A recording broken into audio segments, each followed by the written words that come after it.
Another house that's been really in the news, haunted house in Hull over the last few years, has been 39 De Grace Street. Can you tell us any information about that? I worked on. I just finished filming on Most Haunted Live, which was way back in 2015 at Halloween. And I remember a week after the show had aired, I bumped into a gentleman on Oldness Road in Eastall, and he basically said, "Oh, it was wonderful seeing you on the TV. A haunted house, that would be a right money spinner if you had a property like that." And that was the end of the conversation. The following week, I bumped into him again, and he said, "You'll never guess what? I've got a haunted house." And he sort of said to me, it was a morgue, it was a mortuary, it was a funeral parlour. They made coffins there. It was a hostel. There's been deaths and murders and suicides, and 20 kids were killed in there, and all this kind of stuff. So I asked him for the address. I said, I'll research it. And he said, "Oh no, we've tried to research and nobody can research it." So I had to wait until it appeared in the newspapers at that time. £69 a ticket to spend the night in there.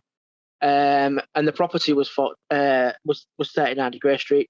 So I went to the archives, spent an entire day in there, using things like the trade directories, the Burgess rolls, the polling books, the electoral rolls, the census. I was able to build a timeline of people and companies that were based in there. And the facts didn't really match up. It was never a funeral parlour. It was never a morgue or a mortuary. It was never a hostel. There was no deaths, murders, or suicides ever recorded in the property.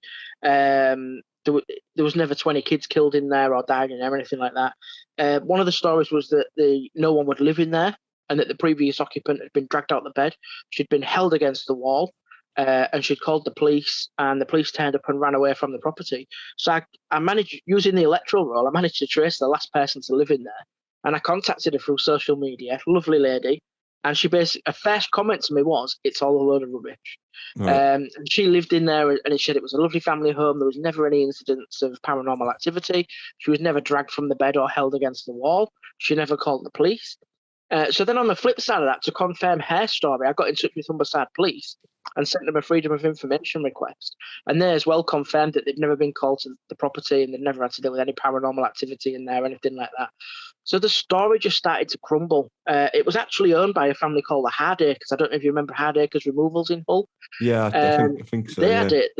There's a warehouse at the back of the property that was used for their removal firm. So there was never anything dodgy or suspicious, and there was never any stories about it being paranormal until the current owner took it on. Right. Local neighbours and people living on the street have said we'd never heard any such stories until the current owner took it on.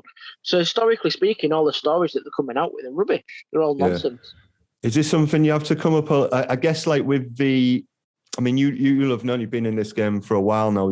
We've, like the new digital, new media, this new wave of ghost hunters and research and that coming into a lot of it on YouTube, etc., etc. Is that a big problem you see more and more of just people just inventing stories and just to get headlines, just to get clicks, just to get clickbait and stuff like that? Is more of a problem? I mean, a lot of them will post a Facebook Live video, and instead of saying we're going to investigate this property or we're going to investigate this area, it will be all in block capital letters, and it will say things like "demon seen here." Yeah. Witch seen here. Oh my God, you won't believe what happened to us here. Well, nothing has happened yet because you've only just started the live stream. But people will watch it. They get the views. That's right. And a lot of the time, you'll say to, "Have you looked at the history?" "Oh no, we've not looked at the history." And for me, the real people and the real events are getting ignored while we're concentrating on kind of this fake history that people are making up. And it happens a lot. You'd be amazed how many times. And someone who is really interested in this, and I want the evidence to be there. I get a lot of threats from people and things like that. The flip side of it's quite dark, and I've had issues where I've had to contact the police regarding threats and stuff. So really? It's really interesting. Just because you're trying to do the proper research, and sometimes I guess with these people, it's easy to just cut corners, isn't it? And exactly, just get the headlines. A lot of it now is about the money. So if you come out and provide evidence that what they're saying is false, they're potentially losing money over that, and they can get quite arsey and quite upfront and in your face. And I do get messages. I save them all and keep them all so that they can be looked at if anything suspicious had happened to me. But yeah. You mentioned before about you appeared on Most Haunted. You think you appeared on Most Haunted a few times, and how is their research, and obviously they spend a lot of time researching the history of the locations of buildings. How did you find that experience? Yeah, it was someone, as I remember growing up, we used to watch them on TV all the time.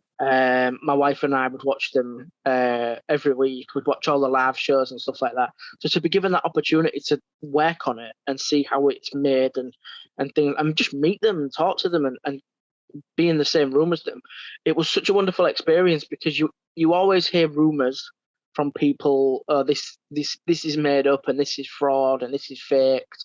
Being there with them and sat there having a chat around the table, they have a genuine passion for the paranormal. They're really interested themselves. They do a lot of research, and I kept plucking cases out the air, and they were saying, "Oh yeah," and they would all join in the conversation. So that was lovely that they'd gone away and done quite a lot of research, and they were quite well versed in it. But the other thing as well, being on set and watching them, how they film and how they make the episode. Essentially, what you see on the TV is what they get. I mean, granted, it's cut down to 45 minutes on TV. They spend up to 12 hours in there. So you're not seeing all the bits where nothing happens, because that would be boring.